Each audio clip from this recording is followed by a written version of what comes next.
تحریک عدم اعتماد پیش ہوئی، میں حلفاً کہتا ہوں کہ کوئی ڈیفالٹ کا خطرہ نہیں تھا ملک کو. یہ خطرہ پیدا ہوا جب یہ حکومت آئی، اور انہوں نے آپ دیکھیں کیا آتے ساتھ. پہلے 2 مہینے فیصلہ کرتے رہے آئی ایم ایف کے پاس جانا ہے کہ نہیں جانا ہے، ملک چلانا ہے کہ نہیں چلانا. آپ کے ریزروز نیچے آ گئے، آپ کا پورے مارکیٹس آپ کی انسرٹینٹی کے اندر چلی گئیں، اور وہ ابھی تک ان سے سنبھالی نہیں جا رہی. اور اس دوران کیا کر رہے تھے؟ ایک امپورٹ بین لگا دیا. بعد میں کسی نے بتایا کہ یہ تو 1% بھی آپ کی امپورٹ کو کور نہیں کر رہا اور اس سے تو فرق کوئی نہیں پڑے گا. پھر اس کے اوپر یو ٹرن لے لیا. پھر ان کے ایک وزیر آئے، انہوں نے کہا کہ جی آپ چائے پینا چھوڑ دیں. تو لوگوں نے پھر جب بتایا کہ جی ایسی چیزوں سے معیشت نہیں چلتی، پھر انہوں نے کہا جی ہم قطر جا رہے ہیں، قطر سے بڑے ڈالر لے کے آئیں گے. قطر سے بھی کوئی ڈالر نہیں آئے. پھر انہوں نے ایک بجٹ پیش کیا، اس بجٹ کے اندر ساری اعداد و شمار غلط تھیں. پھر کہا نہیں یہ پہلا ڈرافٹ تھا، اب دوسرے ڈرافٹ میں اصلی بجٹ آئے گا. یعنی کہ بجٹ میکنگ ایکسرسائز کو بھی بری طرح متاثر کر دیا اور اسی کریڈیبلٹی کو ختم کر دیا. فیول کاسٹ ایڈجسٹمنٹ کا جب شور مچا، لوگوں کے بجلی کے بل جو ہے وہ ناقابل برداشت ہو چکے ہیں ان کی نالائکی کی وجہ سے. تو کہا فیول کاسٹ ایڈجسٹمنٹ اب ہم نہیں لیں گے 200 یونٹ تک پہ. پھر اس پہ بھی یو ٹرن لے لیا. انہوں نے کہا نہیں لیں گے، بس قسطوں میں کر دیا ہم نے. اور قسطوں میں کیا کرنی ہے؟ اگلے مہینوں میں مزید آگے فیول کاسٹ ایڈجسٹمنٹ بڑھ رہی ہے. اور اس وقت جو صورتحال ہے میں سمجھتا ہوں عام آدمی کی کمر ٹوٹ چکی ہے مہنگائی کی وجہ سے، اور کاروبار آپ کے بند ہو رہے ہیں. معیشت آپ کی تباہ و برباد ہو چکی ہے. اس معیشت کو بچانے کے لیے بھی آپ چند ماہ چاہیے ہوئیں گے. جو نئی حکومت آئے گی، یہ جو پچھلے 5 ماہ کے اندر انہوں نے ڈیمیج کیا ہے، اس کو سنبھالنے کے لیے بھی 5 ماہ ڈیمیج ہوئے ہیں، اس کو سنبھالنے کے لیے بھی اب وقت چاہیے ہوئے گا. جس پہ ہم نے پاکستان تحریک انصاف نے کام شروع کر دیا ہے کہ آتے ساتھ پہلے 100 دن کے اندر اس اکانومی کو ریوائیو کیا جائے گا، صنعت کو دوبارہ اس کے پیروں پہ کھڑا کیا جائے گا، مارکیٹ کے سینٹیمنٹ کو ریوائیو کیا جائے گا، اور انشاءاللہ تعالی ہر طرح سے معیشت کو سنبھالا دیا جائے گا. لیکن اس وقت جو صورتحال ہے وہ میں آپ کو واضح بتاؤں کہ وہ اچھی نہیں ہے. اچھا، اور پھر پلان دیکھیں ان کے پاس کیا ہے. کوئی پلان بھی نہیں ہے. ان کے جو وزراء ہیں وہ آتے ہیں اور اداکاری شروع کر دیتے ہیں پریس کانفرنس کے اندر. جب تحریک انصاف آئی تھی ہم نے قوم کو بتایا کہ یہ صورتحال ہے، 1-1.5 سال لگے گا، اس کے بعد ہم ایکسپورٹس بڑھائیں گے، اس کے بعد آپ کی صنعت بڑھے گی. ہم نے آئی جی سیپ ماڈل امپلیمنٹ کیا. ہم نے انڈسٹریل پیکیجز دیے انرجی کے اندر تاکہ صنعتوں کی بجلی سستی ہو. آئی پی پیز کو ہم نے ری نیگوشیٹ کیا. نارتھ ساؤتھ پائپ لائن کو ہم نے دوبارہ ریوائیو کیا. ہم روس گئے، سستا تیل ہم لانے والے تھے اور سستا ترین ہم نے ایل این جی کی ایگریمنٹس کیے. اس ملک کو دوبارہ ری انڈسٹریلائزیشن کی طرف ہم لے کے گئے. ان کے وزراء جو ہیں ان سے کبھی میں آپ کو چیلنج کرتا ہوں کہ کسی ایک پریس کانفرنس میں یا کسی ایک میڈیا انٹریکشن میں انہوں نے کبھی کوئی پلان نہیں دیا کہ یہ جو معیشت ڈوب رہی ہے اس کو دوبارہ کیسے ریوائیو کرنا ہے، اس کو ریوائیو کرنے کا راستہ کیا ہے. بجلی اور گیس اس وقت عوام کے لیے مسئلہ بنا ہوا ہے.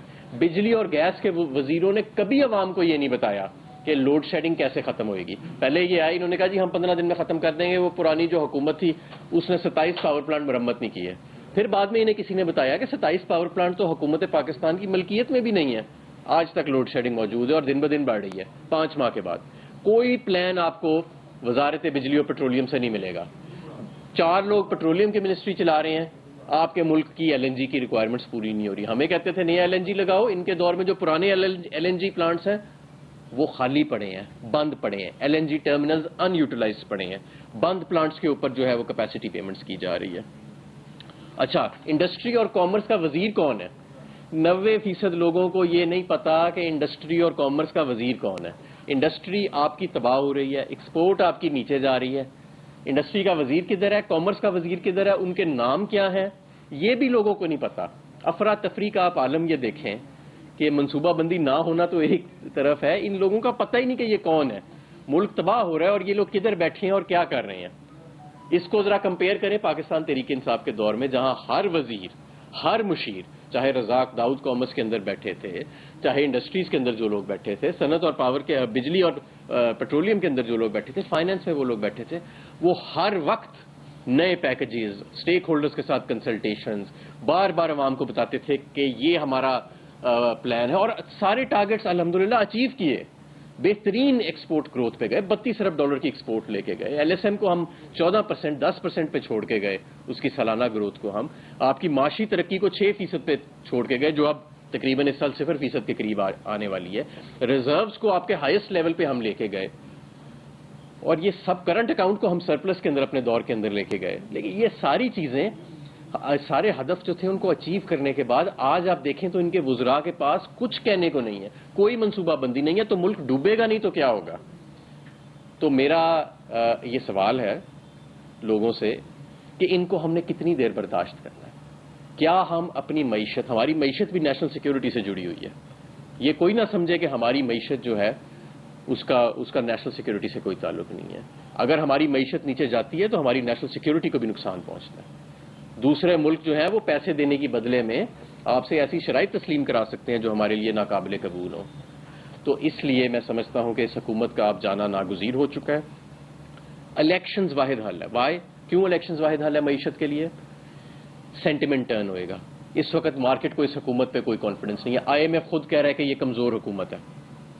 اس کو باہر کے لوگوں کو اس حکومت پہ کوئی، باہر کے انویسٹرز کو، باہر کے ڈونرز کو اس حکومت پہ کوئی کانفیڈنس نہیں ہے. اور اس حکومت نے ثابت کیا اپنی نالائکی سے کہ یہ واقعی جو لوگ ان پہ کانفیڈنس نہیں کر رہے اس کے پیچھے سالڈ ریزنز ہیں. نئی حکومت آئے گی ایک نئے روڈ میپ کے ساتھ، 5 سال کا ان کے پاس رن وے ہوگا، اور وہ یہ جو 5 ماہ کے اندر نقصان پہنچا ہے اس کو بھی مرمت کریں گے اور ملک کو ڈیفالٹ کے دہانے سے واپس لے کے آئیں گے. اس کے علاوہ کوئی راستہ نہیں ہے. اب وقت کم رہ گیا ہے.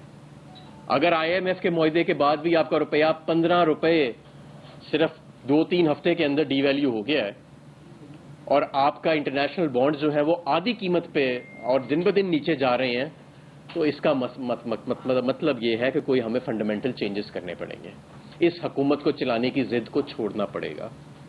اس گرفتاریوں سے، تشدد سے، چینل بند کرنا، یہ کرنا وہ کرنا، ایسی چیزوں سے نکل کے ہمیں معیشت کی طرف توجہ دینی پڑے گی اور لوگوں پہ ہمیں اعتماد کرنا پڑے گا کہ عوام جو ہے وہ اپنے نئے حکمران جو ہے وہ چن سکتی ہے، سمجھتی ہے وہ کہ اس ملک کے لیے کیا بہتر ہے. چند بند دروازوں کے اندر، کمروں کے اندر اس کو، یہ جو بند دروازے کے اندر لوگ ہیں کمروں کے اندر، ضرورت نہیں ہے ان کو فیصلے کرنے کی پوری قوم کے لیے. قوم اپنے فیصلے خود کر لے گی. قوم پہ اعتبار کیا جائے اور انشاءاللہ تعالی جو نئی حکومت آئے گی وہ اس ملک کو سنبھالا بھی دے گی اور وہ انشاءاللہ تعالی پاکستان تحریک انصاف کی حکومت ہوگی. تو لہٰذا یہ جو اکانومی ہے میں سمجھتا ہوں کہ یہ اب ایک ایسی سٹیٹ میں چلی گئی ہے کہ ہم تقریباً فری فال کے اندر ہیں اور اب باتیں کھل کے بھی ہو سکتی ہیں کیونکہ اب تو سارے اعداد و شمار نظر آ رہے ہیں. آلدو کے چینلز پہ مجھے بتایا گیا ہے کہ بڑا پریشر ہے کہ جی اکانومی پہ بات نہ کریں. آپ کو یاد ہوگا کہ جب پاکستان تحریک انصاف کے دور میں ہر چیز ٹھیک جا رہی تھی، اعداد و شمار ٹھیک جا رہے تھے، تو کوئی ایسے اکانومسٹ آ جاتا تھا اپنا حساب کر کے کہ جی 2 کروڑ پہ جی غربت کی لکیر سے نیچے چلے گئے، 50 لاکھ لوگ بے روزگار ہو گئے، کبھی کیلکولیشن نہیں دکھائی. کوئی اور آ جاتا تھا کہتا تھا جی وہ یہ انٹرسٹ ریٹ بڑھ گیا، یہ تباہی ہو گئی، وہ ہو گیا. آج وہ لوگ کدھر ہیں میں پوچھتا ہوں؟ آج جب ایکچولی معیشت ڈوب رہی ہے تو بتائیں نا وہ لوگ کدھر ہیں جن کو زبردستی کا اکانومسٹ بنا کے پیش کیا جاتا تھا اس وقت؟ آج وہ کون سے، کدھر، کس کمرے میں چھپے ہوئے ہیں، کدھر ان کو چھپایا ہوا ہے؟ تو یہ ساری چیزیں ایسے پریشر کے ساتھ آپ معیشت نہیں چلا سکتے. یہ پریشر ڈال کے کہ ان چیزوں کے اوپر گفتگو نہ کریں، یہ نہ کریں، ایسے معیشت نہیں چل سکتی. یہ معیشت ڈوب رہی ہے اور اس کو ٹھیک کرنے کے لیے اب بنیادی اقدامات اٹھانے ہوں گے. اور پہلا بنیادی قدم جو ہے، کیونکہ اس کے بغیر کوئی مائی کا لال انسرٹینٹی نہیں ختم کر سکتا اس مارکیٹ میں سے، وہ عام انتخابات ہیں. اور عام انتخابات جو ہیں یہ ایک جمہوری آئینی تقاضا ہے اس وقت. اس کو جو روکے گا میں سمجھتا ہوں وہ اس ملک کے ساتھ ظلم کرے گا. جی سوال. یہ فرمائیے کہ عمران خان صاحب نے خانگی کی توسیع کی بھی بات کر دی اور آدمی کو امریکہ کے ساتھ کوئی ٹینشن ٹوٹی والی بات نہیں. اب آپ کا تو بیانیہ ختم ہو گیا، آپ کس پہ سیاست کرنے ہیں؟ دیکھیں جی بات یہ ہے کہ عمران خان صاحب نے ڈیفرمنٹ کی بات کی ہے، ایکسٹینشن کی نہیں بات کی. انہوں نے کہا نئی منتخب حکومت آ کے نئے آرمی چیف کا تعین کرے. میں سمجھتا ہوں اس میں کوئی ایسا ایکسٹینشن والی بات تو نہیں ہے، یہ تو ڈیفرمنٹ کی بات ہے. اور میں سمجھتا ہوں ایک جمہوری تقاضا ہے. اگر نئی حکومت آ رہی ہے 5 سال کے لیے تو اس کو یہ حق ہونا چاہیے کہ وہ کس آرمی چیف کے ساتھ کام کرنا چاہتی ہے، اور وہ جو ایگزسٹنگ لاٹ ہے اس میں سے آؤٹ گوئنگ گورنمنٹ کو، جو قابل نفرت گورنمنٹ ہے، اگر ہم اس کو کہیں کہ جی وہ انتخاب کر کے چلی جائے تو یہ میں سمجھتا ہوں ادارے کے ساتھ بھی اور ملک کے ساتھ بھی زیادتی ہے. بتائیے گا اس وقت کھچڑی پکی ہوئی ہے، تقریباً تمام پارٹیز کی حکومت ہے اور معیشت تباہی کی طرف جا رہی ہے. یہ تباہی کی ذمہ داری اینڈ پہ کس کے سر پڑے گی؟ کون اس کا ذمہ دار ہوگا؟ دیکھیں جو بھی اس سازش کے اندر ملوث رہے ہیں ظاہر ہے ذمہ داری تو ان کو لینی پڑے گی. ایک مراسلہ آتا ہے اور یہاں پہ منتخب حکومت کو گھر بھیج دیا جاتا ہے. بہترین اکنامک انڈیکیٹرز ہیں. کووڈ جیسی وبا کے اندر آپ کا ملک جو ہے وہ دنیا کے جو 3 بہترین پرفارمرز ہیں 200 میں سے ان کے اندر شمار ہوتا ہے. تو میں سمجھتا ہوں، اور 6% پہ آپ گرو کر رہے ہیں. اگلے سال 8% کا ٹارگٹ سیٹ ہو رہا تھا. تو اور آج آپ دیکھیں ملک کدھر کھڑا ہے. معیشت آپ کی نیچے جا رہی ہے، صنعت آپ کی بند ہو رہی ہے، بجلی کے بل جو ہے وہ کہاں چلے گئے، مہنگائی